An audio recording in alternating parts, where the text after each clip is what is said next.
Oh, why, hello. You caught me having my morning coffee by this here yucca plant in southern Arizona. So, this is 5 takeaways. 5? 7? 6? I think it's 7. We're going to have 7 takeaways from a beginner Coues deer hunter. So, number 1, use a tripod. So much of when you spot them, it's based on movement. So you'd see an ear flick or a little tail flick, and that's how you'd pick them out of the hill, because they blend in so good. When you're freehanding it, you just don't notice it. The binocular of choice is 15 power binos. That seemed to be pretty clutch. But I think even using 8s or 10s, you still want to use a tripod. All right, number 2, patience.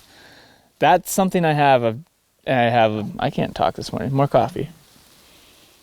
So that's the thing I have a problem with, is being patient. And with Coues deer, it was super critical. I like to hike usually, like when I'm hunting deer or elk in Montana, I hike and glass. And we did that on this hunt too, but I think it was super critical to stay in the same spot for a longer period of time.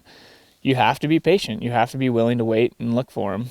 I would grid a hill once, grid it twice, and then on the 3rd pass, I would see a deer in a place that I know I looked very intensely 2 times previous.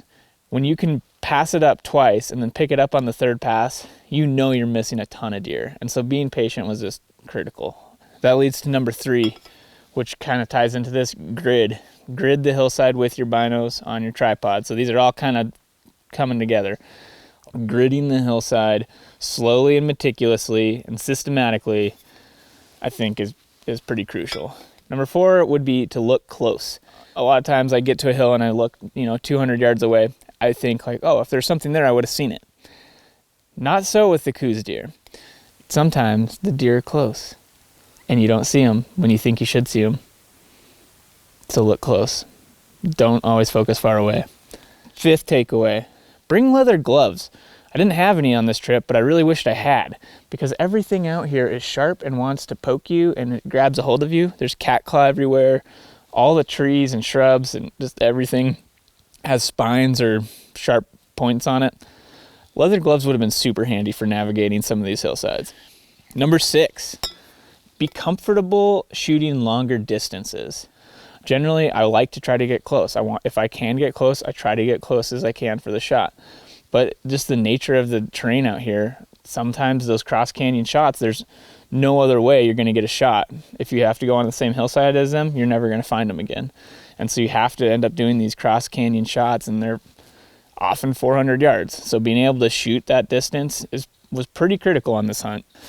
Number 7, bring stuff in case you kill your deer early. I killed my deer on the first day of hunting. So it's super nice that we had shotguns as well, and then had a friend, Wade, who has a dog, so we can go bird hunting. So now we're bird hunting, drinking coffee in the morning, eating bacon and eggs. If we were just like focused on hunting Coues deer seriously, we would have had like mountain house and only rifles, but then we would have been done the first day, and then we would have been hanging out for 6 days with nothing to do. So bring other stuff to do after you kill your deer early. So those are the 7 takeaways from a beginner hunter, beginning rifle Coues deer hunter.